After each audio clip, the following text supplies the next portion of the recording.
broadcasting live 4 days a week worldwide from the sunny beaches of Southern California. This is ExtremeHealthRadio.com. Hey, you're listening to Ty Bollinger of CancerTruth.net. You're also listening to Justin and Kate with Extreme Health Radio.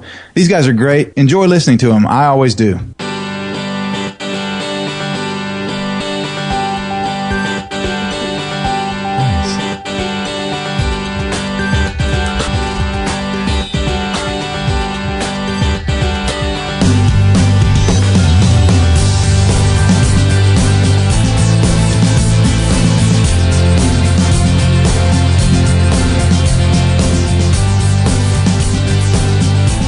Well, it's we got a cold snap here in Southern California, don't we? Chilly Willy this morning. I know. Got our heat on, but the Santa Ana winds are actually blowing here, and it's very windy, but it's freezing. A lot colder than we normally are used to, aren't it? Usually the Santa Ana winds are warm, but it's pretty chilly today. I know, right? Yeah. Well, hopefully you guys are not cold wherever you are in the world today. You could be anywhere. You could be in the southern hemisphere where it's summertime. That would be nice. Lucky. So hopefully you're having a good day wherever you are. My name is Justin, and my co-host is named Kate. Hello, everyone. And we're so glad to be with you today. And this is ExtremeHealthRadio.com, episode number 188. So you could find the show notes and anything that Sydney Singer mentions on that show page, ExtremeHealthRadio.com/188.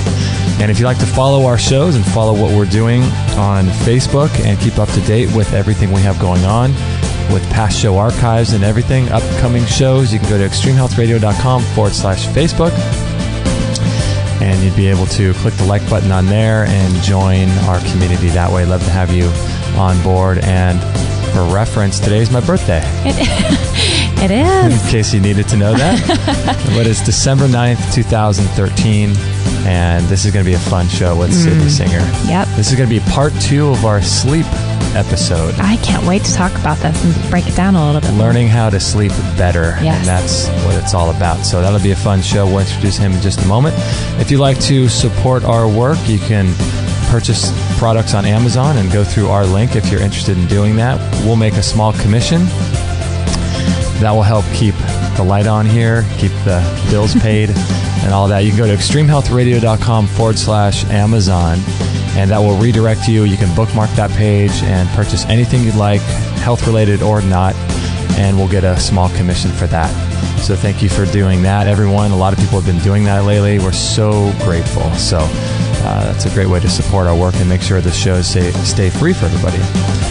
And today we have Sidney Ross Singer, and he is a medical anthropologist, and he's heads up the Institute for the Study of Culturogenic Disease, and he's been on our show a couple times now, episode number 119, as well as 162. And his website, if you're interested, is killerculture.com, KILLER culture, killerculture.com, as well as selfstudycenter.org. And he's the author of a handful of books that we think you will find very interesting and very provocative titles, right, Kate? Yeah. Dress to Kill, Get It Up, Get It Off, Get It Out, and The Doctor Is Out. That's beautiful. And so we're going to be talking about his book, Get It Up, which is not about sex, but it's about sleep, and it's really fascinating. So thank you, Sydney, for being on the show today. Really appreciate this. Oh, it's my pleasure to be with you again, Justin and Kate. Thank you. Did you have a good sleep last night, I hope? No, actually I didn't, but that's another story. Sleep, there's a lot of things that affect your sleep, and I guess all we can handle here are the physical things that we do to ourselves that can make it easier to sleep and have a better restful night. But some other things were happening last night. But I'm okay. I'm happy to be here this morning. It's very early here in Hawaii where I'm talking to you. It's 7 in the morning. And I could be bright-eyed and bushy-tailed without caffeine because I sleep right. Wow. And what time did you go to bed last night, and what time do you normally wake up? Well, we live in the jungle here on the Big Island, and we live very close with nature. We have open air living in a lot of our buildings, so we basically feel like we're like in an observation platform, more than that. I mean, it's a house, but like it's open. So you really feel the woods that you're around and surrounded with. And when it gets dark in the wintertime, it's, you stay awake for a little bit, but then, you go to sleep. So we go to sleep pretty early. And probably around, and this is one of the things we should talk about today, is like, when should you sleep? What are the right times to sleep? And if you don't have a clock telling you when to get up. Well, we have clocks, but we don't have schedules that we have to keep like that. I don't have to get up and go to a job in the morning. So we sleep when we have a more natural pattern that isn't interfered with by cultural requirements. And that's a big problem with sleeping. People have to get up at a certain time, so they know, if I'm going to get a good night's sleep, I better go to sleep by this time, and so forth and so on. But we do our sleep based on, if it's dark out and there's nothing much happening and the Coqui frogs come out and they start singing, and it just gives you this real peaceful nighttime feeling. It just puts you into a sleepy feeling. And so we're asleep by 8 o'clock. Wow. Some nights 7:30 to 8 o'clock we go to sleep. Now I've heard, Sydney, that it's more beneficial to go to bed early. Like the hours that you get before midnight are really important. Have you found that to be true? Well, I get my deepest sleep at that time. I mean, then I start waking up by about 3 o'clock. Now in Hawaii, it gets dark right now in the wintertime. It gets dark by 5:30. And so if you're going to sleep by 7:30 or 8 o'clock, you've already been 2.5 hours in the dark. Wow. So then by 3 o'clock, I've already had, 8 hours of sleep. So I can get up before the sun. The sun comes up now here at about 6:30. So I get, I'm really fresh when I wake up. I do my best writing at like 4 in the morning. Wow. And I'm just, so by the time the sun comes up, I feel like I'm just in the middle of the day. Wow. And it's so it's a whole nother thing. And then when the summer comes, I stay up later, and I get up earlier. Well, I get up pretty early. I'll get up later actually in the summer because I go to sleep a little later. So okay. I might go to sleep like at 10 o'clock, and then I'll wake up at like 4. So it's pretty much, it's more natural. And when the moon is out, I mean, that's another issue with sleep. We're really aware of the moon. And when you live indoors, you're not aware of the moon. And if you're in a city, all the street lamps are like simulated moonlight all over the place, and it dampens the moon. You don't even know that there's a full moon because all these street lights feel like a full moon. So the whole lunar cycles have been lost in modern civilization now. And but if you're living more rurally, you're very much aware of the moon. And when the moon is bright, it shines in my face through the windows, and I just feel it just wakes me up, and I don't sleep as well in a full moon. And a lot of people don't. In many cultures, they'll do work in the full moon. You can see, you can get around. It's just when your eyes get used to it, being in the moonlight is really easy to see what's going on. And all the animals are still grazing. We have sheep and horses, and they're all out in the moonlight. They're out like it's in the middle of the day. They're all doing their thing, grazing. It's not like they're asleep under a tree somewhere or something. So moonlight is real activity time.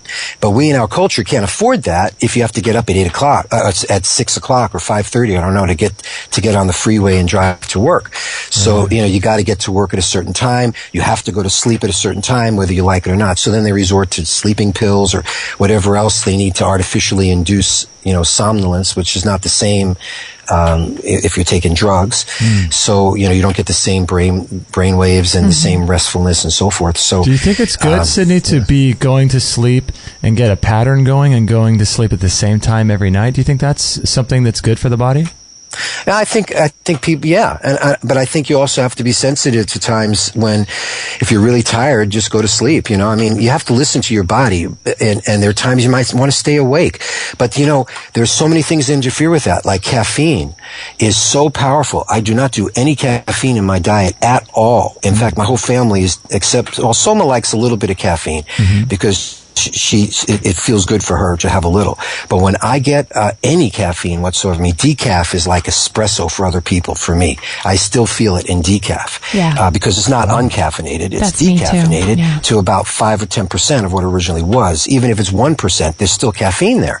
Wow. And if you're sensitive to it, which I am now, boy, do I feel it.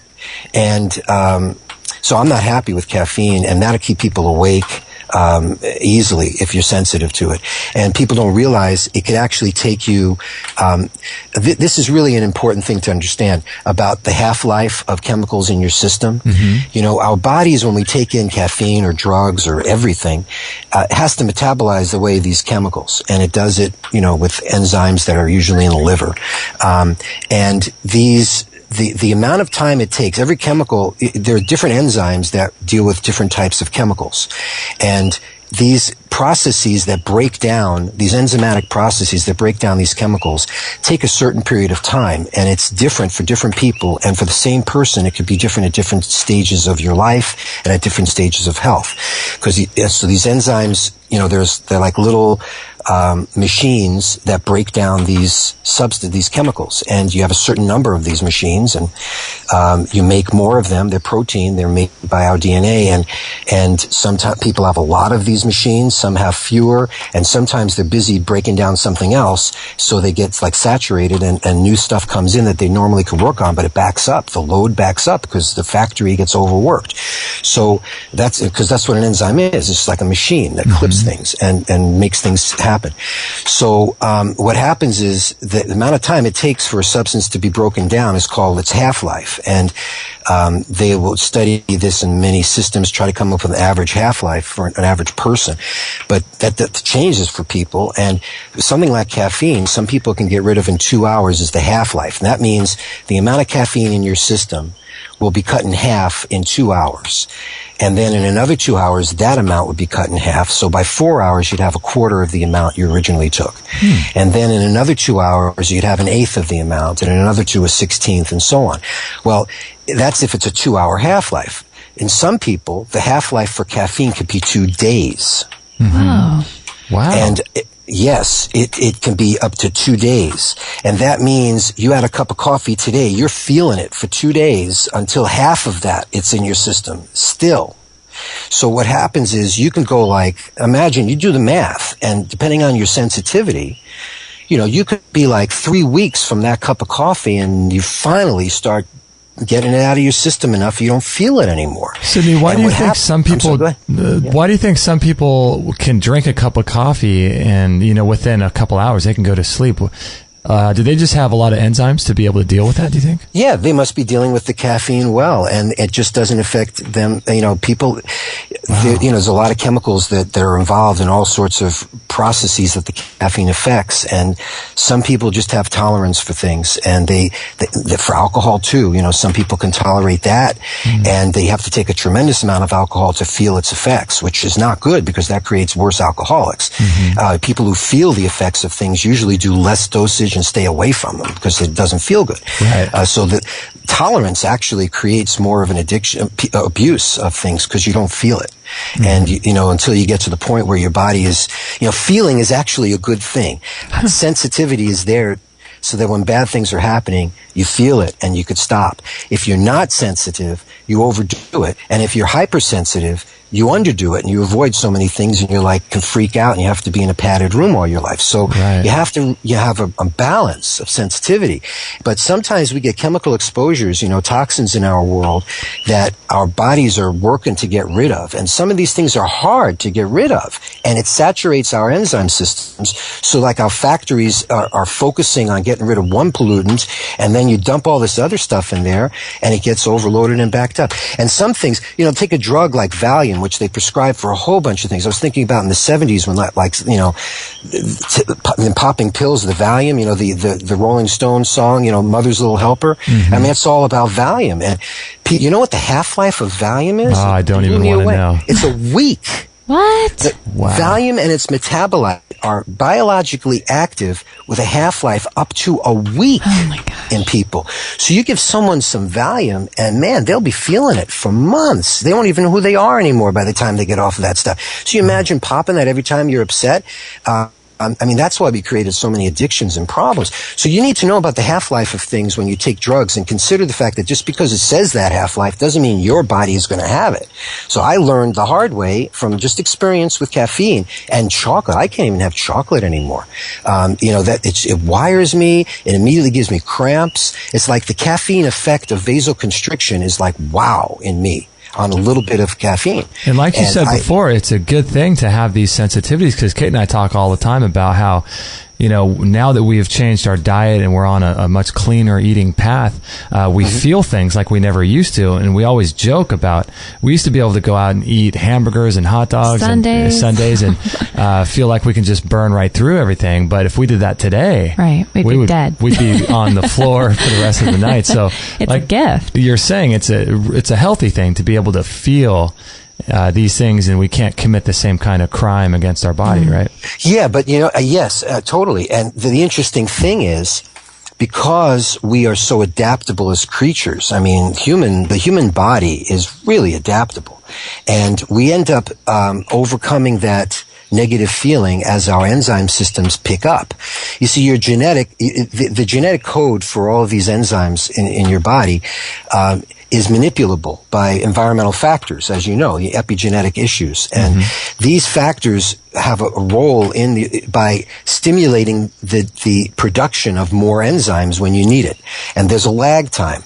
So something will come into your cells. Your cells will unfold the part of the DNA, activate the part of the DNA needed for this particular enzyme to deal with that. And over a few days, you'll start making what you need to make, and then you'll deal with it. So when you go to, if you're used to clean air and you move to the city, for some reason you're there, you might really feel it for the first few days. But after you're there for like a while, if it doesn't kill you, you end up getting used to it. And before you know it, you're like, it doesn't bother me anymore. And that's because if it's an air issue, your body might be making a little more mucus.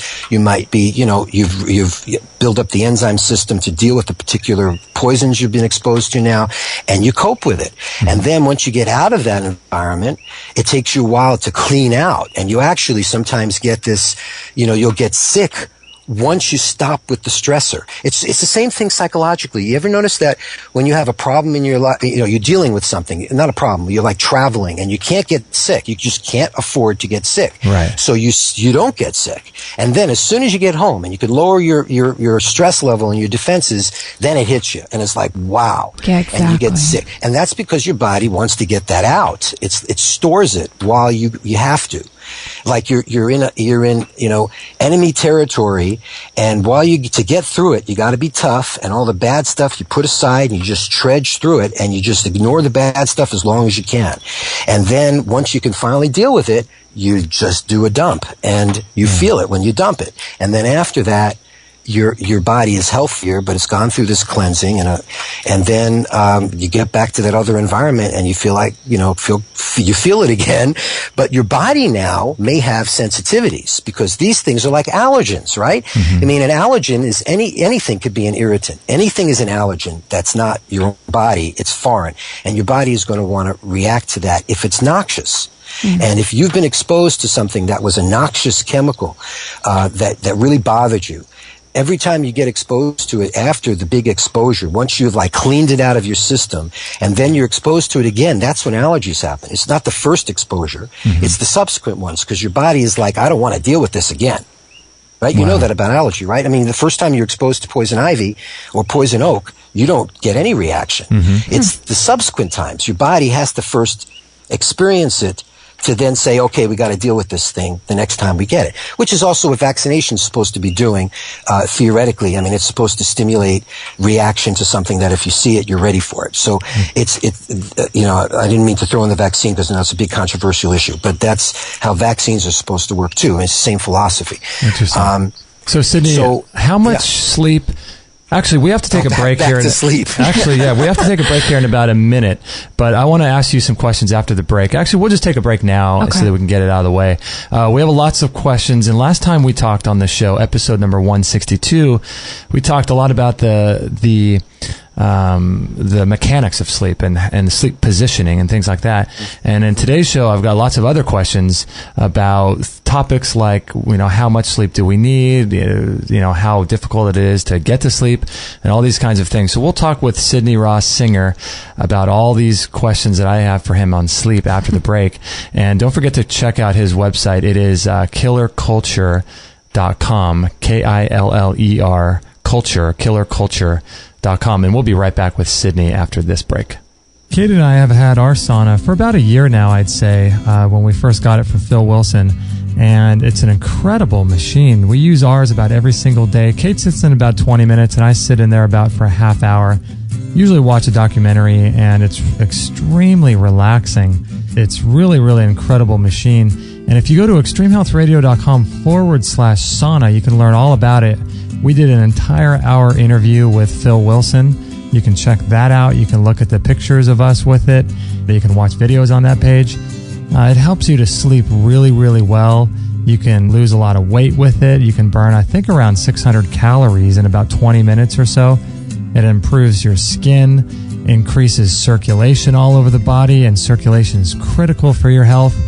You can prevent and reverse diseases with it if you have a cold or flu.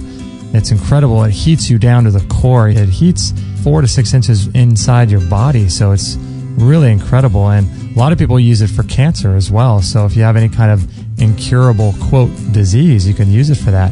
And Dr. Shade is the foremost authority on detoxification. And listen to what he says about it. How do I detoxify from plastics? I mean, you guys are using a sauna, and what does a sauna do for us? A sauna is great, but it's moving a number of different toxins. Remember, we talked about the mice that if you put PCBs in there, then that made the mercurial that much worse. And sweating moves out a lot of plastics, volatiles, fat-based toxins. It's really good at moving those out, sweating those out. So that's how you're getting those out, and those are contributing to this synergistic soup inside the body. And so that's why they're good, is they're taking out a bunch of the different things in the soup. And Daniel Vitalis, one of our favorite guests. What do you have to say about the sauna? When you go into the sauna, like a far-infrared sauna like you discussed, your body goes into a deep relaxation mode, and your sympathetic nervous system shuts down and your parasympathetic nervous system turns on. And when that's active, that's the nervous system, part of your nervous system that's active when you meditate. That becomes active, and your detoxification pathways open up wide. Why is this important? It's important because when you go running and you sweat, you're not necessarily eliminating very much toxicity from your body. But when you sweat in the sauna, you eliminate a lot of toxicity from your body. So sweating in a relaxed state is how we eliminate.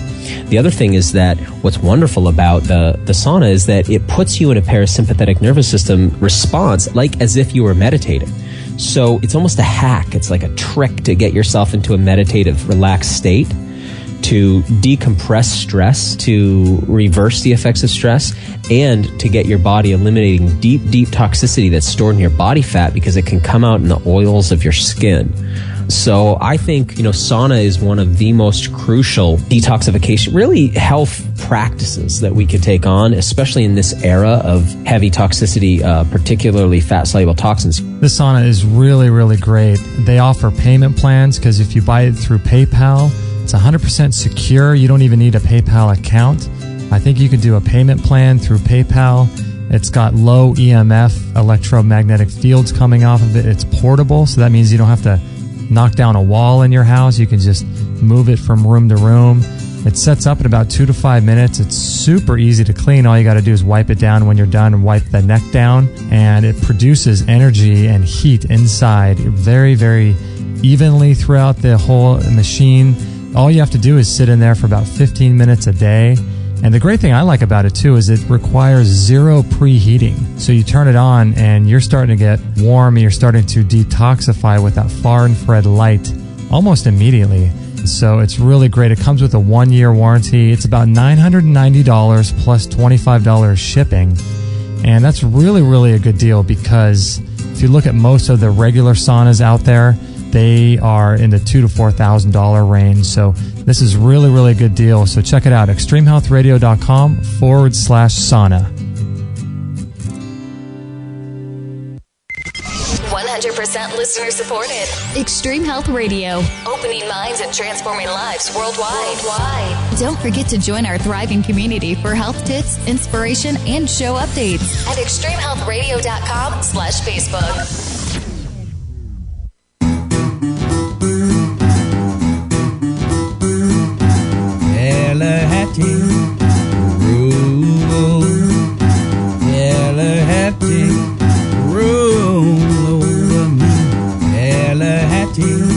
All right, we're having a great time here with Sydney Ross Singer from KillerCulture.com talking about sleep. And if you're interested in part 1 of this series that we're doing, you can check out extremehealthradio.com/162. And our initial episode with him was episode number 119, so you can check those out if you're interested in our other shows with Sydney Ross Singer. And as the lady said, don't forget to follow us on Facebook. Love to have you join our community, and lots going on there, and you can stay up to date with our shows. And if you have any questions also about that sauna, please let me know. You can always email me, ask me anything. We use ours every single day. Kate, you used it this morning, didn't you? I got up at 6 a.m. and I'm not usually that much of a morning person, but it's such a good way to start your day. You did your little coffee enema, and then you did your enema. I've had quite the morning, haven't I? I know. I know. So that's great. Yeah, if you have any questions about the sauna, let me know, and I'd love to help you out. Or me as well. Yeah, in any way we possibly can. And right now we're talking with Sydney Ross Singer from KillerCulture.com about sleep. And so, Sydney, I have a ton of questions here for you. So let's try to get through as many of these as we possibly can, if possible. I know that each one of them we can spend a lot of time on. But, okay, I'll be quick. Yeah, how much sleep do you think we actually need? A lot of people say 8 hours. A lot of people say 8 to 10. Some people claim they can run their lives on 4. So there's a lot of debate about how much sleep we actually need. And what have you found in your studies? I think it's all very individualized, and it depends on what you're doing and how tired you are and how sedentary you are. So it's really a very individualized thing. Probably around 6 hours is 6 to 8 hours is probably on the average, but people have to figure out what their optimal is. Interesting. Right. Yeah, so again, it's very personal. Yeah, I guess it depends, like you said, what you're doing, what kind of life you're what leading. You're going through at the time. I'm sure just a season can be a different season than others. That's true. And what phase of the moon it is, what's happening in your life, are thoughts going through your head all the time? I mean, I think we were talking about toxins and sensitivities and difficulty sleeping, and all of those factor in. So sometimes you need more sleep than at other times. So I think you just have to listen to your body. Yeah, I find that I need about 8 hours of sleep at least. I can't really sleep longer than that. And I tend to wake up 8 hours no matter what time I go to sleep. So if I go to sleep at 10, I'll wake up at 6 naturally. Or if I go to bed at midnight, I'll wake up at 8. Or if I go to bed at 9, I'll wake up at 5. Do you find that is the case with you? I tend to wake up at the same time, no matter when I go to sleep. So I'll just get up at the same time. My body just wakes up. But we have roosters, and so there's a lot of other environmental factors that play in. But I hear. And what do you think about people talking about the sleep in terms of total overall duration at one time? We had a guest on our show. You may be familiar with him, Dr. Bob Marshall from Healthline.cc, and he's a really prolific doctor out of Texas. And he says that a lot of people call in his radio show and ask him about sleep, and he says that at the bare minimum, you want to get 5 hours all together at one time, because a lot of people are waking up at sporadic times during the night. They may sleep for 8 hours, but they don't get 5 hours all together at one time. Do you know anything about how much we need in blocks like that? Yeah. I would think it's all individualized. I mean, I just don't think I would want to tell a person, make people feel anxious that they're not getting that 5 hours, I mean, get as much as you can. But I think the reason, why are people waking up every couple of hours? Right. Why aren't people having a restful sleep? And I think that's the thing. Instead of adding another stress that now I have to worry about not sleeping enough. Mm-hmm. It's all these worries that's keeping people from sleeping. and all this artificial imposition in our lives. So if you're waking up every couple of hours, it could be because you have too much stimulant in your system. We were talking about caffeine.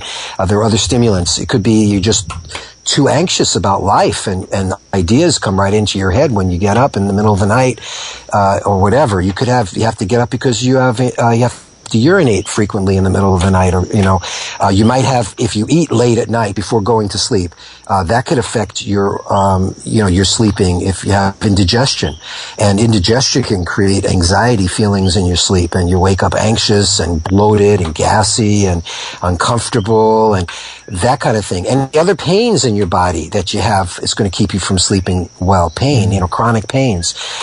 So all of these are making people sleep poorly. Whether needing 5 hours continuous, that may be great if people can get it, but I think we have to ask, why are people not getting a good solid night's sleep? And then on top of it, this is in addition to what we were talking about with, like, your head of the bed should be elevated slightly to improve brain circulation and reduce brain pressure so you don't get problems like, sleep apnea and coma and, migraines and a whole bunch of other problems associated with too much head pressure. So that helps people sleep better too, because a lot of times they're just uncomfortable in their bed. They're just leaning on their body the wrong way, cutting off circulation. Like, you shouldn't sleep on your sides. We talked about that last time. Did we talk about side sleeping? We did. Yeah. Yes. Yeah. So you should stay pretty much on your back as much as you can. I mean, it's not like you can't roll to the side for a minute to give your back a break and all that kind of thing, but you don't want to be a belly sleeper or a side sleeper, because you're compressing parts of your body, and that'll make you uncomfortable. And, a lot of people say, I'm in all sorts of positions, I roll around all night. And that's just a sign of being uncomfortable. Right. If you're really comfortable, you're asleep, and, like a baby. They have no problems, they're happy, they sleep like a baby. And I think the farther away we get from that is the problem. And what do you think about people having a hard time falling asleep, actually getting to sleep? I've found in my life, as I've gotten older, I tend to fall asleep a lot quicker. And Kate, how about you? Do you fall asleep? Yeah, me as well. You fall asleep pretty quick? Yeah, a lot of people, will lay in bed for hours, won't they? And before they can go to sleep. Well, that could be they're going to sleep too early, they're still stimulated, they just watched an exciting movie, or they watch the news before they go to sleep. I mean, all these things are anxiety inducing. And if you look at screens, like on iPhone screens or computer screens, the light in your eyes, it affects your melatonin, and you need melatonin to sleep. So we're like blowing out melatonin with all this light, and, and putting our brains into the wrong rhythm with too much nighttime light. Think about traditionally when it gets dark, if there's no moonlight. I mean, the moon and the stars are your nighttime light. You can have fire. But before modern day, with electricity and our ability to make artificial lighting, apart from fire, we were pretty much limited in light at night. And the more we create a daytime environment at night, the more we throw off our sleeping cycles. And people who work at night are the worst for all these things. I mean, their whole circadian rhythm is completely messed up. Their daily rhythm is called, your circadian rhythm. And that's your day and night cycles of sleep. It has to do with melatonin and probably other hormones too. And you go through a rhythm, and the rhythm is affected by light. I mean, you do that with animals too. If you give them light, you make chickens lay eggs more, and you fool them into thinking it's summer when it's winter. I mean, our physiology is affected by light. So really quickly, off the top of your head, just some really quick things for people, like building a little strategy of what people can do at night before bed and leading up to sleep. What are some things you can think of just off the top of your head that will help people to have a better sleep? Well, it's probably a good time to meditate, to stretch, be calm, to try to calm your mind. You might want to turn off all your lights, use candles, to much less stimulating on your eyes, and you can see, just try to wind down and wind down from your busy life. And, try to make sure you're elevated properly in the bed to make it comfortable for your head, and elevate the feet. By the way, I want to ask you the results of your sleep study, because that might, before we finish today, can you share with me what happened to you and Kate? Yes. Yes, it's incredible. We raised our bed about 5 or 6 inches, and we started off doing, I think, 2 inches, and then we kind of worked our way up. And I find that I sleep a lot better, a lot more deep, and I fall asleep quicker. I'm trying to think of any. I do fall asleep way quicker, which is interesting to me, but I also have way less congestion in my nasal passages.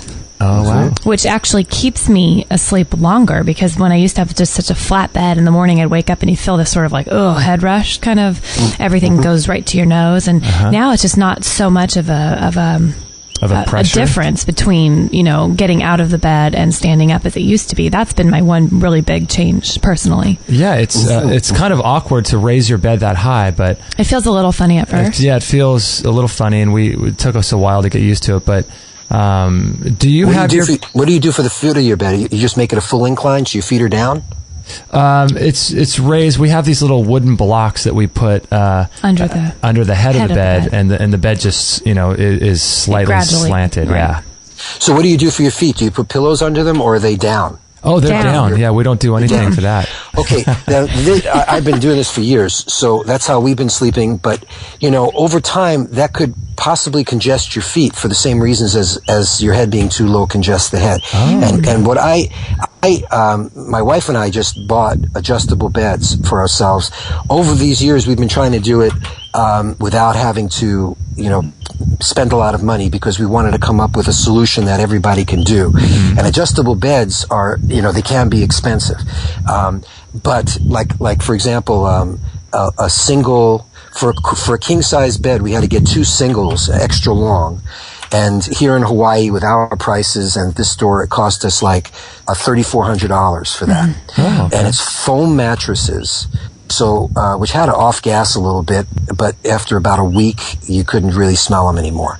But the mattress, the foam can be noxious, the gas coming off on foam mattresses, so people should be aware of that. And the adjustable bed is phenomenal. I should have done this years ago. I really think if you have the money, you spend a third of your life on this thing. And, we spend so little on it compared to a car, which we are in less amount of time than your bed. Mm-hmm. You should really put your money in a good adjustable bed. And, what we do is we raise our legs so that our feet are up. And then we raise the head to about a 25 to 30 degree, but it's so comfortable with the legs raised, and it's like you're in this, it's like a recliner, like a lazy boy type of recliner, with your feet up and your head back, and you're so comfortable, and and in the middle of the night, you can change it. So sometimes I feel like, okay, my legs have had enough being up, and by bending your legs, it helps your lower back. Because it bends so that your knee is bent, the way the bed bends up. So your leg, the bottom part of your leg is so you're bending at the knee, and then the feet go more horizontal. Wow. And so the bottom of your buttocks is obviously really the lowest point, very much the lowest point.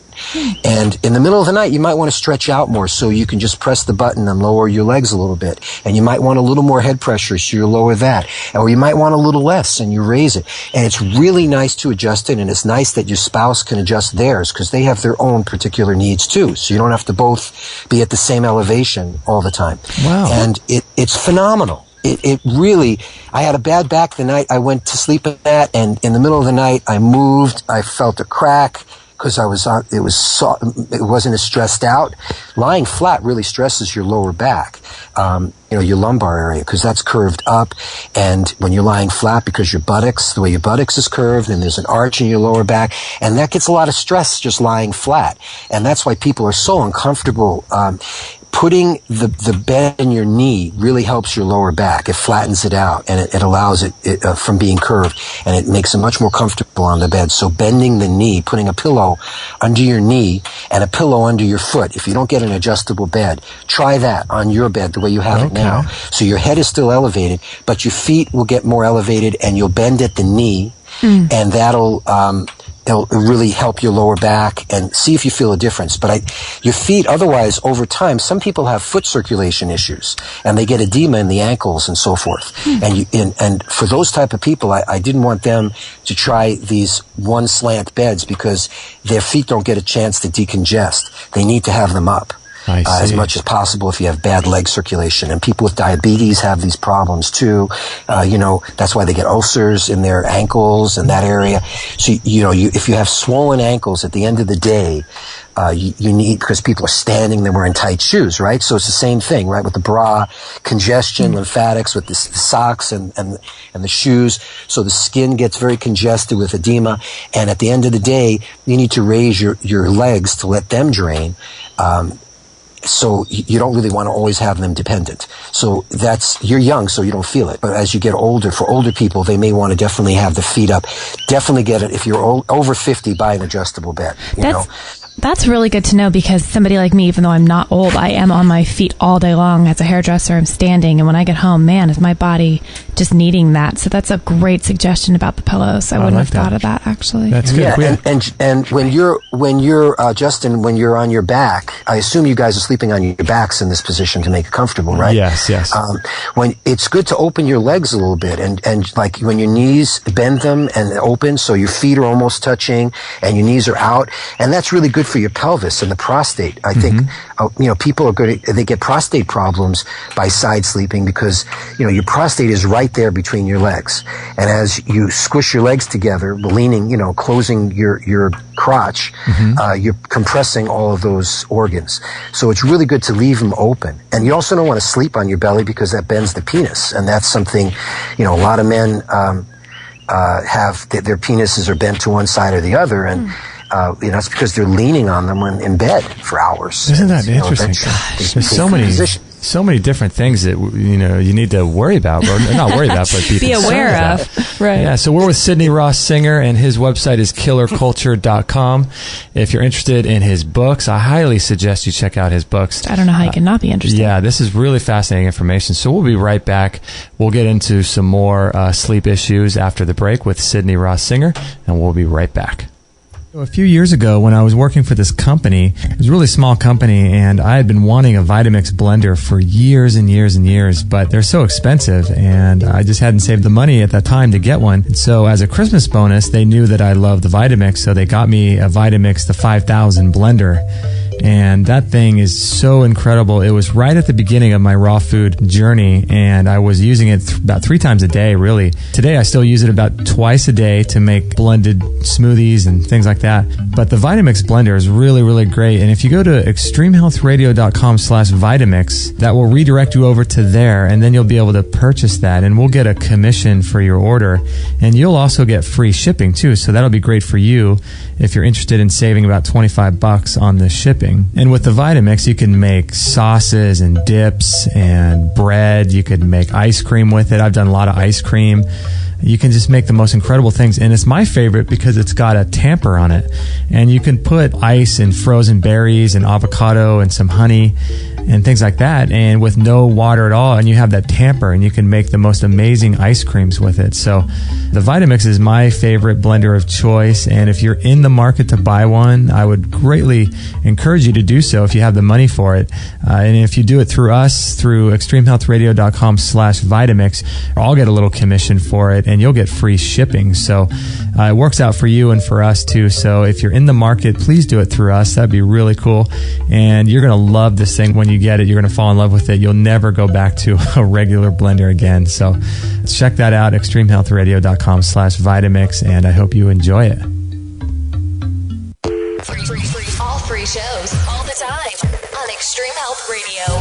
Opening minds and transforming lives worldwide. Join our community today. Sign up to our email list and instantly get our free gift to you, along with loads of inspirational content and cutting-edge tips to help change your life at extremehealthradio.com/subscribe.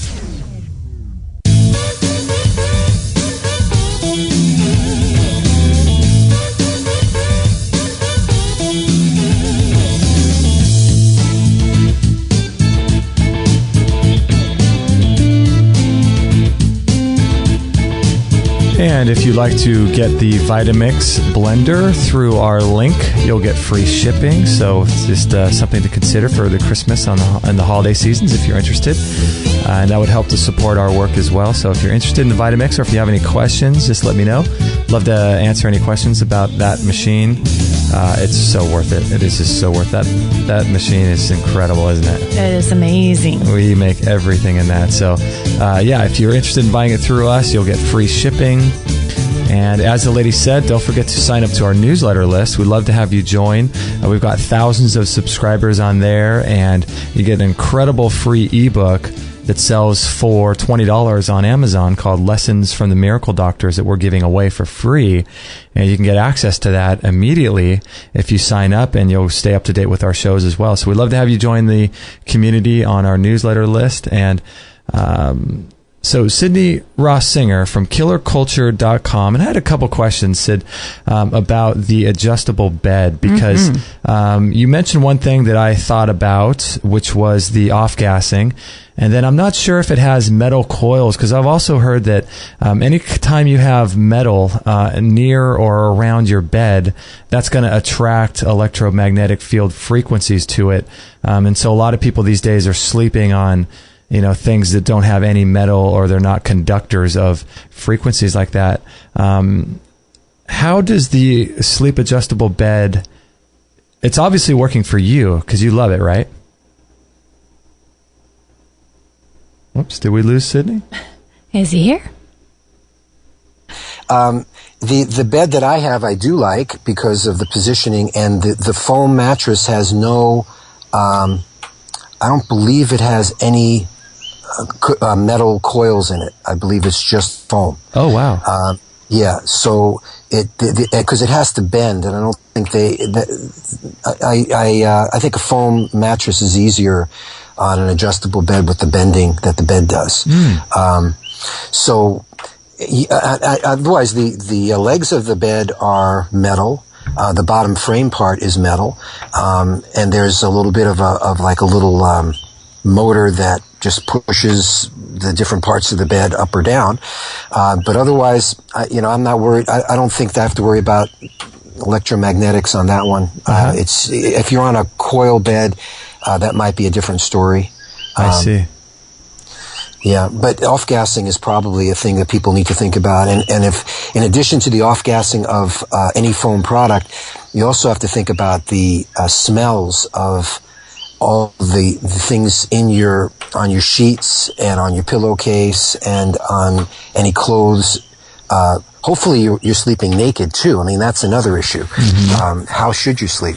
But you're inside the sheet and the blanket and all of this, they have smells in them that are from fabric softeners and detergents, and you're breathing that all night. Bleach, it might be bleach residues, you're going to be breathing all night. Should the sheets be cotton or polyester or whatever, those will have a different feel on your skin, depending on what kind of sheets you have. Some, you don't want to have sheets that create like static when you move, so cotton is usually a good bet on sheets. But think about if you're uncomfortable in your bed, it could be because of the fabric, and think about what you're breathing all night. That could be creating irritation in the morning from, 8 hours of sniffing in fabric softener smell. Right. Those are other considerations. How dangerous do you think it is, like you mentioned it a little bit earlier, about people that have these times where they work at night and then they sleep during the day? Is that as dangerous as I think it is? Oh, yeah, I think so. I think it's really bad for your health. These people suffer from a lot of problems. And the same thing with flying. If you're a pilot or you do frequent flying, it totally messes up your internal clock, and it's hard to even get it back. I mean, some people never get it back. They just are on such artificial time, like a pilot that's flying around the world. They have to go to sleep at whenever it's convenient, when by the clock. And I think people lose the ability to feel a normal rhythm in their lives because of all this changing time zones quickly, and artificial lighting in our environment, and working when you normally might be sleeping, But people can work at night. I mean, obviously we do. And when there's moonlight, like I mentioned before, many cultures are not inactive at night. I mean, the whole idea of needing 8 hours of uninterrupted sleep inside your bedroom with the door closed and no noise and no light and all this is a very modern thing. it requires a tremendous amount of security to feel like you could be unconscious for that long. If you were living in the elements or in a more primitive way, which people have done for, long time before modern times, you have to be alert, and even in the middle of the night, there could be things happening. It could be intruders. There could be, animals that could threaten you. You have to be aware of all sorts of things. And the idea of being unconscious for 8 hours is just because we have this clock-dependent society where everybody's living that way, and we have to force ourselves to be able to conform to that. And that creates a lot of disease. That creates a lot of stress in your system because you're not living by a natural rhythm.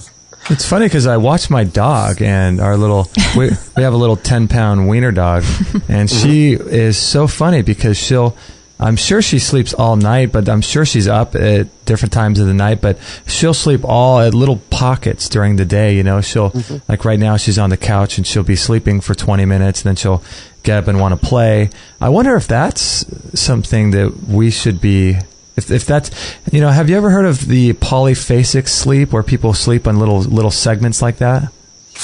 Yeah, and I think traditionally that's what, siestas are sort of a form of. And I think that's a good thing. If you were living without the stresses of modern life, it would be completely different. You would be doing things according to your own schedule and your own needs.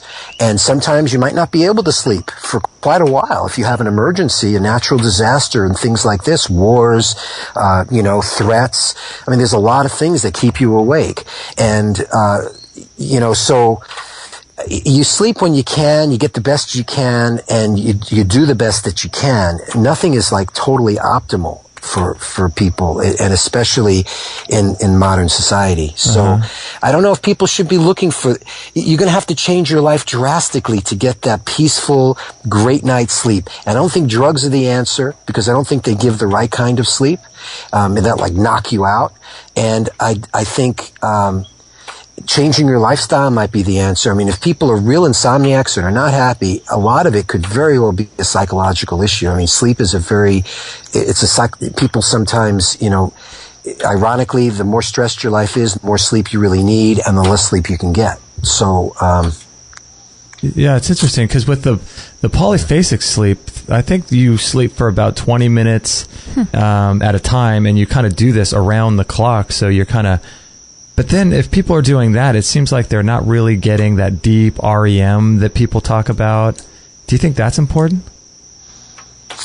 It may be more important for people who don't sleep like that, maybe if that doesn't sound too natural to me, like be constantly sleeping like that. I don't know. I mean, are they like at home all the time, pretty sedentary? Do they ever go out and exercise for a few hours, Right. I don't know that lifestyle. Maybe I really don't know polyphasic sleeping. Because I don't know why a person would adopt that particular lifestyle. It seems like if you're working, you got to go out and get your food somehow, some way. I mean, whether you're in a primitive situation, like we have in our situation here, we basically can forage for our food. We grow our own food, and we have milk goats and sheep and all this stuff, so we could support ourselves. And you basically, if you're hungry, you go out and you want to have something, you can go out and get it. Of course, we cheat and go to the store and buy stuff. But I'll tell you, when you want to make something here, like, okay, I'll need some coconut milk. Okay, so I gotta get a coconut, cut it open, get the pulp out, put it through a juicer to get coconut milk, which we then use in the recipe. And then the shredded coconut is also useful for recipes and for whatever, feeding animals, whatever. So just that act of getting the coconut, opening it up, doing this and that, the food preparation for every little thing. I mean, the milk, you got to go and milk the animal. And, the eggs, you got to find the eggs. And if you want to go to the garden and pick what you need, I mean, it's all work to get what you need. And when you think about all the things that they go through the day of just taking care of survival, it's a lot of stuff. And then you're tired at the end of the day and you sleep. I mean, it's really that simple. If you work a lot during the day and you're physically tired, you'll sleep really well. People don't exercise enough also, and that makes it difficult for them to sleep. And if their bodies aren't really tired and their minds are just stressed out, then they'll be lying in bed, unable to fall asleep, and then they look at the clock and think, oh my God, if I don't get to sleep, I'm going to be tired all day tomorrow, right. Which adds to their stress. I mean, it's just a sick culture. That's why my website is killerculture.com. And we talk about all the ways the culture is killing people. And, you know, sleep is a symptom of sleep problems are a symptom of many, many things. It's not just a simple, you know, take a warm toddy before you go to sleep or have a warm bath, but those might help. Right. You got to try, you know, raise your bed, de-stress your life, examine your life, because the thoughts that are going on in your head in the middle of the night aren't going to go away unless you change your life. And those might be keeping you awake. I mean, people have to live with their conscience too. And a lot of people are not happy with themselves and with what they're doing with their lives, or what their children are doing, or what their parents are doing.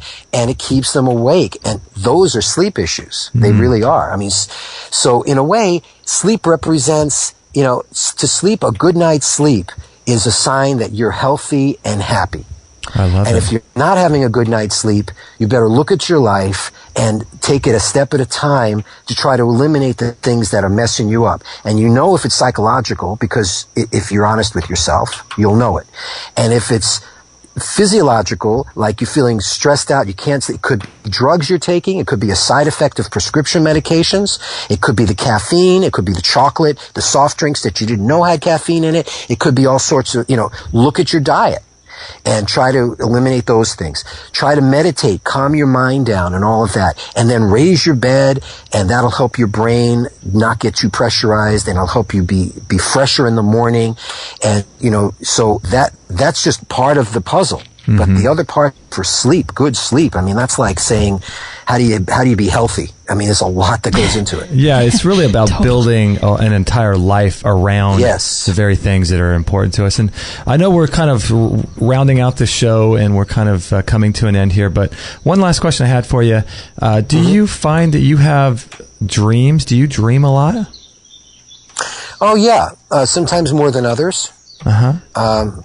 Yeah. Why do you ask? Well, I'm just curious if that's a sign of being in a deep, restful night's sleep, if there's something to that. Well, sometimes I think you dream more. Some people dream more in the morning when you could be getting up already. And if you stay in bed, you start having lucid dreams where you're like half awake and you could do all sorts of stuff. I don't know. I think that's, if you're dreaming, that has psychological dimensions too. I mean, dreams, you're opening up another can of worms here on dreams. Right. I know it's hard to do at the last bit of the show, but I was just curious, if there's something to it. As long as they're not bad dreams. I mean, if they're bad dreams, then you better look at yourself, because your mind's trying to talk to you. And, I think dreams have significance, and but how to interpret them and all of that, that's a whole other story, and I'm not by any means an expert on that. Right. But dreaming is a normal thing. But the kind of dreams you have could be important to tell you aspects of your life that you need to look at. So, wow, interesting stuff. It's good. It's so interesting, because I like your approach where you're talking about changing people's lives based around something that we spend a third of our lives around, and it's not so simple as to take a pill or to just stop eating a certain food. I mean, it really goes into a deeper thing, and I love the work that you're doing. And are you working on any new projects here coming up in the future? Well, one of the things we're working on now is with the thyroid and vibration of the using your voice that vibrates the thyroid, and that's something that medicine doesn't recognize, even though I've found out that it was recognized by ancient Ayurvedic medicine, and they knew that for the thyroid you should chant, and specific type of chanting to stimulate the thyroid, and that's because it's on your voice box, and as you talk, you're basically giving yourself a thyroid massage. And if you understimulate the thyroid by not talking enough, you can get hypothyroid, and if you overstimulate it by yelling too much, you could get transient hyperthyroidism and damage your thyroid a little bit. So we're looking at the use of voice and how our culture affects all of that, because you look at deaf mutes who've never they've never been, they don't talk very much. And by the time these kids who are deaf mutes, by the time they reach puberty, they're all on medication for low thyroid.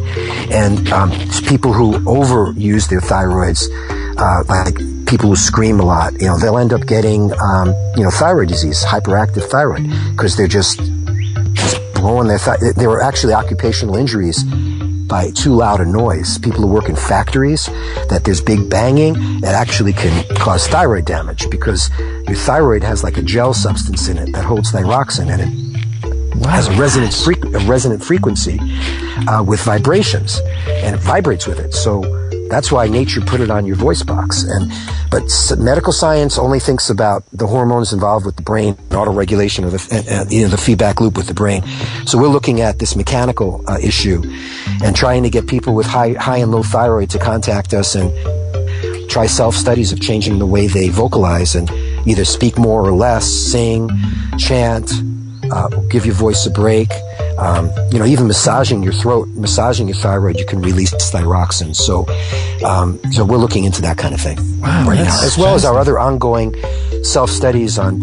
I'm really still very big with the bras and breast cancer, and that's actually getting around more and more. It's like snowballing constantly, and this year it's gotten even bigger, and it's just the grassroots big thing that's happening, that women are finally liberating themselves from the constriction of the bra, and their breast disease is going away, and they feel so much better. It's just so wonderful reading these women writing about it. You should check out the Facebook page I'm working with some women on. It's called Free the Boobies. Oh yeah, I think we linked up to that on our last show. We'll do that again. Yeah, it's a good one. And so those are the things we're working on. And the head elevation, which is in our book, Get It Up, and which this show is about. And there are a lot of other ones. You should go to the website, killerculture.com, and it gives you all these different self-studies that you can do to try different lifestyle changes and see what it does to you. And, your body is your guide. So it's just a matter of just tuning in and trying different things and seeing if these changes make you feel better, and then you're improving your health. So it's just lifestyle changes. I love it. I love it. We love the work that you do. So thank you so much for all that you do in your books and your work and your comprehensive and exhaustive approach to these seemingly smaller problems in our lives. It's really great and an honor to have you on. Well, thanks. It's a pleasure being with you guys, and I'm glad you're spreading the word, because ultimately we got to put the medical industry, they should be a small part of our culture's financial burden. It shouldn't be that we spend so much money on treating and detecting disease. We have to prevent it by changing the way we live. And unfortunately, the culture is invested in the way we live that's causing disease. So that's the problem. We're dealing with telling people to do things that the culture is opposing, because it frees you and liberates you from the cycle of disease that medicine profits from, and that industries that create the products and services that are making us sick want us to keep doing. So, it's all up to us as individuals and to be empowered to do the right things. And that's why we have killerculture.com. It's all, it's all free, and we're a nonprofit, and the goal is to try to just make this a better world. I love it. Amen, Sid Singer. Couldn't have said it better myself. Thank you, Sid, for being on the show, and enjoy the rest of your day out in Hawaii today. Hey, you too. Thank you. Okay, thanks, Sid. Bye-bye. Bye-bye. Bye-bye. Wow, so Mr. Sid Singer. That was a pretty interesting show, wasn't it? Gosh, sleep has so much to it. That's how I feel like every time I'm done with a Daniel Vitalis interview. It's like you never knew there could be so much information on just one subject, and I feel like we just, again, scratch the surface. I want to have him on again. I know. He's pretty interesting. Killerculture.com is his website. I feel like he does such a great job in bringing such simple concepts and making them interesting, but really fleshing them out and opening them up to really see how much there is to talk about. Like you said, with sleep. I mean, like you think, oh, it's just no big deal. But I really liked his comprehensive approach, and it wasn't like taking a pill, like a sleep pill, but he talked about diet and lifestyle and structuring your life so there's no stress, and and how it's beneficial for us to turn the lights down.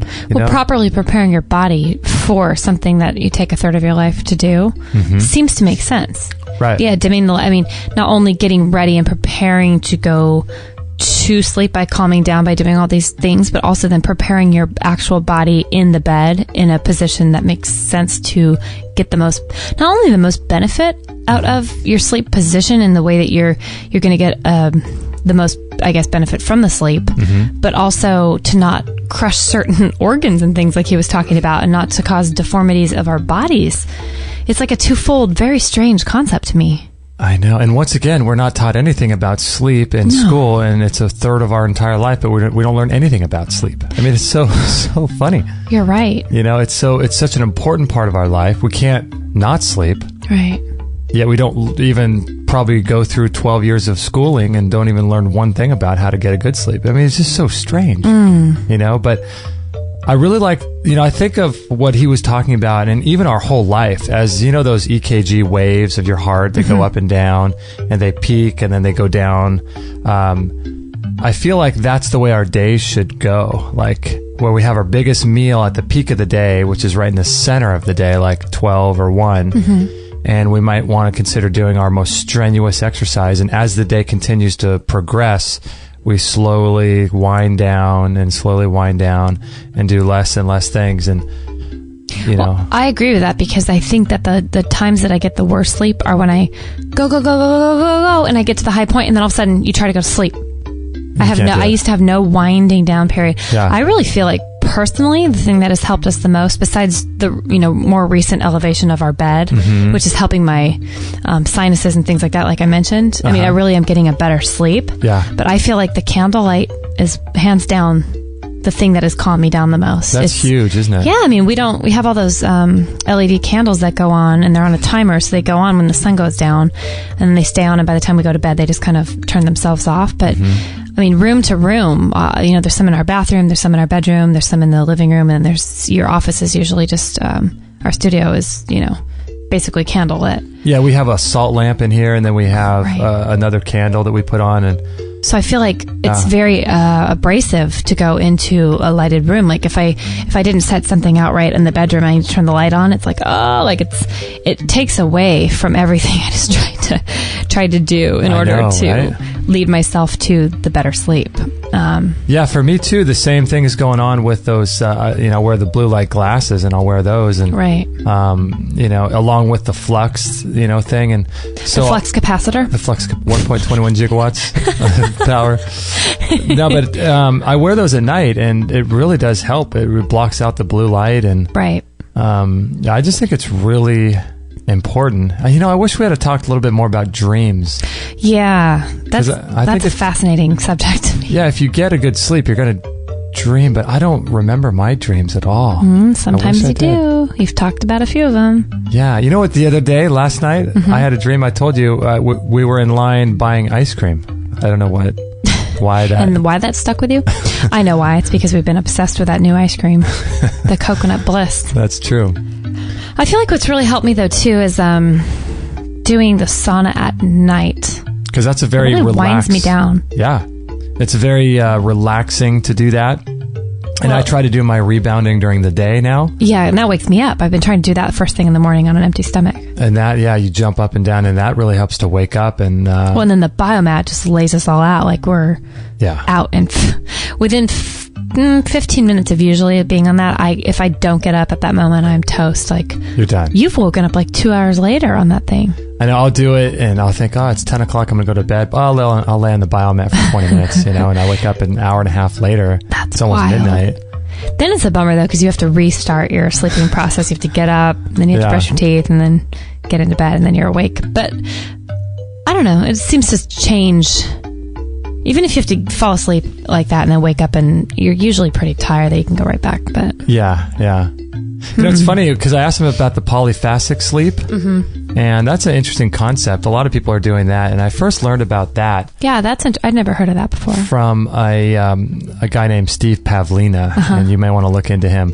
StevePavlina.com. He's got a whole series of polyphasic sleeping cycles, and it's Is that kind of a new concept? No, it's been around for a long time. People have been doing it, and I think you can read. I think he did it for 30 days. He does these 30 days experiments on his website, and he'll try something like he'll do raw food for 30 days, or he'll do some reading, speed reading thing for 30 days and see what kind of results he has, and then he'll I'm not sure if he does a daily blog post or a weekly blog post documenting his journey with whatever thing he's trying out, experiment. And so he did this whole thing on polyphasic sleep, and I don't know why people do it. I think they do it because it allows them to be more productive, and I don't know. It's just a really interesting thing. It doesn't sound very appealing to me. I wouldn't want to sleep Little cat naps throughout the day. I love sleeping. That would take some intense training to try to get your body to become okay with that, because right now that's not even a possibility. I can't even take a nap in the middle of the day. I can't turn my mind off, which maybe that's because I'm not as far along in my journey as other people who have their control over their mind. But I walked away so far. I mean, the thoughts that stick out to me are a few things, but I feel like I really like the fact that he said, it's just a good reminder of don't pressure yourself to think you need a certain amount of hours.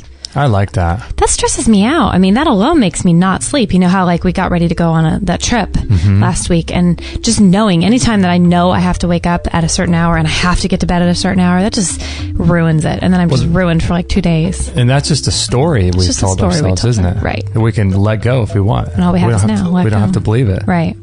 Plus, yeah, you're right. And the other thing I actually stopped doing just of recent, probably in the last month, is that if and when I get up to go to the restroom once during the night, I come back, I refuse to look at my clock. I have it blocked out by a book. Oh, that's leaned up so against stressful. Because the minute you look, you're like, it's dark, and you think, okay, it's probably only 1, I'll have 5 more hours, and you just go right back to bed. But the minute you look and it's 4 or 5 in the morning, and then you start calculating. You're screwed. Right? You're like, oh, I've got 3 hours left. Right. How can I start 2 hours? What's the point? Yeah. And think, if I get up now, I can get so much done. And rarely can I really go back to sleep. You ever do this where you get a sleep and then you wake up and you feel good, right? And you feel like, okay, the story I've told myself is I need 8 hours. And then you say, okay, I feel pretty good, but there's something inside you that says, I don't know if I got a full 8 hours sleep or not. And you feel really good, and you feel like you got 9 hours, you feel really good. And then you think back and you calculate, okay, what time did I go to bed? Okay, and what time did I wake up? And then you realize it's only 6 hours, it's only 5 6 hours. And then you think darn, I know, I've sabotaged myself. It just ruined everything. Then all of a sudden you feel tired just because you realize you had that thought. Right. Isn't that weird? Yeah, I know that happens. That happens to me too. And then sometimes I'll snap back into it and say, oh, I feel great. This happens to me a lot. Whenever I don't get a good sleep or a lot of sleep, I'm tired. And this is the weirdest thing. I'll be tired most of the day, right? If I sleep 5 or 6 hours or something. But then it's on a day, let's say it's on a day I go to the gym, right? And typically if I don't get a good sleep, I can't lift heavy weight. I don't have that extra little juice in me to push hard weight or push a lot of weight. I can go to the gym and kind of go through the motions, but to really have that extra energy to kind of go for it, I don't have that. And so if I get to the gym, I kind of forget about my sleep. I feel like, I feel pretty good, and I don't really think about it. And then I'll be 3/4 of the way through my workout and realize, okay, I did bench press, I did squats, I did something else, and I really lifted heavy. And I'll be 3/4 of the way through my workout and think, crap, I didn't sleep well last night. I'm not supposed to have this much energy. I'm not supposed to be doing this. And you tell yourself a story. And then all of a sudden I get tired and I'm thinking, I'll cut out the last couple exercises. I'll just go home. But it's almost like as soon as I remember I didn't get to sleep, I become tired. Isn't that weird? It's so strange. That's pretty wild. Who knows, right? Yeah. I do have to say, this might be poking fun at you, but when I first met you, up until probably even 3 years ago, in my head, I would laugh at you and your family. My family? Yeah, I'm bringing them into it. Because what'd we do? You guys seem to be so obsessed with talking about how you slept. Every conversation I would hear, hey, how'd you sleep? And then on the other line, and then I hear it be silent, and oh yeah, how'd you? Oh, not so good. How about? And then you talk about your sleep for the first 5 minutes, And then your dad would get on the phone. How'd you sleep? And then how'd you sleep? And then you guys just talk about how much you sleep and how bad you slept or how good you slept, or everything revolved around sleep. And I'm like, I've never heard people talk about their sleep so much. Like, what is your deal? Wow. So you've always valued sleep. I don't know if you knew that, but I used to actually kind of make fun of you behind your back to my friends. Like, this family is so obsessed with talking about their sleep. Really? Yeah. You can ask my friend. Cat's out of the bag now. I know. Sorry. I won't tell you what I told my friends about you. Whoa. Thanks. No problem. Anytime. No, that's weird. Yeah, No, maybe but it is some sort of obsession we have. Yeah, so Sid Singer's your best friend right now. Yeah, right? You found somebody who loves talking about sleep just as much as you guys. Yeah, no, it's good stuff. I love it. I love it. And, you know, I'm serious, but I also think it's really endearing that you've always loved talking about sleep. It's pretty funny, huh? Yeah. Good thing that neither of us snore, though. I'll tell you that. Oh, gosh. I was on the plane next to you, or you heard him. Oh, I heard Mr. Snorry guy. Mr. Snorster. He would not stop. No. He was out from the minute we sat down 10 minutes before we took off and snored it probably for the first 2 hours. I don't think I ever saw him. I think I just saw him there, and when we got up to leave, he was still snoring. I don't think I ever saw him doing anything other than snoring. I thought at one point he'd actually wake up when I said out loud to you, I think he needs breathe right strips. But he didn't hear me. No, he was out. He was out. That was pretty funny. That's hilarious. But yeah, thank God we don't have snoring problems. That's a whole other... I feel... we need to talk to somebody about snoring. I know, right? Because we need to talk about sleep apnea and snoring and things that, Well, Sid Singer talks about sleep apnea and glaucoma and things, and about raising the bed right. to combat that. But yeah. Yeah, I really do want to talk about the snoring thing. But And I think it's interesting, too. We didn't get a chance to talk about this. Breathing through your nose rather than your mouth. Oh, right. And I've kind of put together this concept, this idea that breathing through your nose while you sleep can cause cancer. What? Yeah. Really? That's just my own thought. I have no idea if it's true. You made that up? I made it up, and here's why. Okay. If you breathe through your nose, you're not allowing your saliva, which carries your immune system and white blood cells, I remember that to get to your teeth, right? So if you have any plaque or any food particles left on your teeth at night, you're drying out your mouth because you're breathing through your mouth. And so you're not allowing all of the natural immune cells from your saliva to coat your teeth and to combat any bacteria. So you end up getting a cavity. And which is not a big deal, but if you let that cavity go, it becomes a root canal. Right. And root canals are associated with cancer and heart disease. I actually do remember you saying that, and at first I wondered where you were going with that, but I think that, I think there's a little leg to stand on there. I'm sticking to it. Okay. That's my theory. No idea if it's true, but there you go. Well, I think it kind of makes sense. So sleeping with your mouth open causes cancer. And that's a bit of a jump, but we'll go with it. Just in your opinion. We're not claiming anything. So Sid Singer's website is killerculture.com, and you can check out his book, and we have links to that. And his shows that he's done on our website is episode 188, which is this show. If you have any questions or comments about anything we talked about, you can go to extremehealthradio.com/188. And you can make comments and read eventually the transcript and check out his books, the website, show notes, all that stuff on episode 188. And he's also been on episode 162 and 119. So that was the 3 episodes we've done with Sid, if you're interested in more information from him. And who doesn't love that guy? He's just really easy to talk to. And he's great. Not only do I love who he is as a person, but I love that I can hear just birds chirping in the background. It sounds like he's just in paradise over in Hawaii. I know. It's like he's... My goodness. Yeah, he's like Ace Ventura over there. Isn't he? Surrounded by this... in a jungle or something. Oh, it sounds so peaceful. I picture him like Ace Ventura with all the animals around him. Just flocking. You can hear all that birds stuff. on his shoulders. Yeah, I mean, I love those interviews we have with people that live in the islands because it just sounds... it sounds peaceful over there. It's funny because when we come back from a commercial... We'll come back on, and usually I have the guests muted during the commercial so that none of their sounds come through. But we're hearing it. Yeah, we hear it. And so when I come back and we'll put it back on, the first thing I hear is those frogs in the background. Oh, it's so neat. It just sounds so peaceful, doesn't it? I know. Yeah. Yeah. Yeah, check out Sid Singer. He's amazing. He's doing good work. killerculture.com. And all of his books are linked up on our website, episode 188. And I think that's about it. It's time to go... make a smoothie. And check out the Free the Boobies Facebook page. Oh, yeah. That's always a good one. We're going to put a link to it. But yes. Since we had him on last time, that was something I was interested in. It's worth checking out.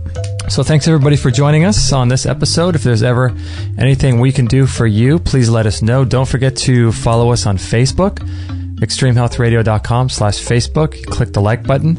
And also don't forget to sign up to our newsletter list. You can get show updates and a really amazing, great ebook called Lessons from the Miracle Doctors, 177 pages. That sells in physical form on Amazon for $20, but we'll send it to you for free. And you can read that on your Kindle. You can read it on your iPad, anything like that. Tons of great information about cleansing, detoxification, and specific protocols for cleaning your body and getting healthy and gaining more energy. Good stuff. So we'll give that to you for free if you sign up at extremehealthradio.com/subscribe. And if you guys if you could forward this show to anyone who you think might benefit from this show. Anyone who sleeps, perhaps? Anybody who sleeps. Think of people in your life that sleep. There might be one or two of them. But we would be so grateful if you would do that.